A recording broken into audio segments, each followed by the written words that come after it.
Hello everyone, আসসালামু আলাইকুম। সবাই কেমন আছেন? আশা করছি আল্লাহর রহমতে সবাই ভালো আছেন, সুস্থ আছেন। তো শীতে আমরা সবাই কিন্তু সকালে কিন্তু কম বেশি রুটি পরোটা গরম ভাত খেয়ে থাকি। তো রুটি পরোটা গরম ভাত তার সাথে কিন্তু একটু ভাজি কিংবা ভর্তা লাগেই। তো আমি আজকে আপনাদেরকে একটি ভাজি করে দেখাবো। আশা করছি আমার আজকের রেসিপিটি আপনাদের কাছে খুব ভালো লাগবে। ভাজি করার জন্য আমি এখানে নিয়েছি নানান রকমের সবজি, তার সাথে দিয়ে দিলাম পেঁয়াজ কুচি, কিছু কাঁচামরিচ। একটু মিশিয়ে তারপরে দিয়ে দিলাম স্বাদ মতন লবণ, সামান্য হলুদ গুঁড়ো।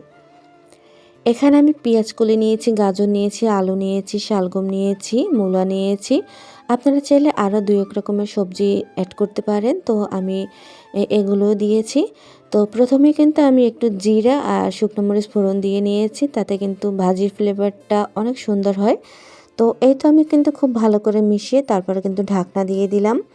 তো এখন ঢাকনা খুলে আমি দেখিয়ে দিচ্ছি কেমন হয়েছে। তো এ পর্যায়ে আমি এখানে দিয়ে দেব কিছু ধনিয়া পাতা কেটে রেখেছি, তো দিয়ে দিলাম।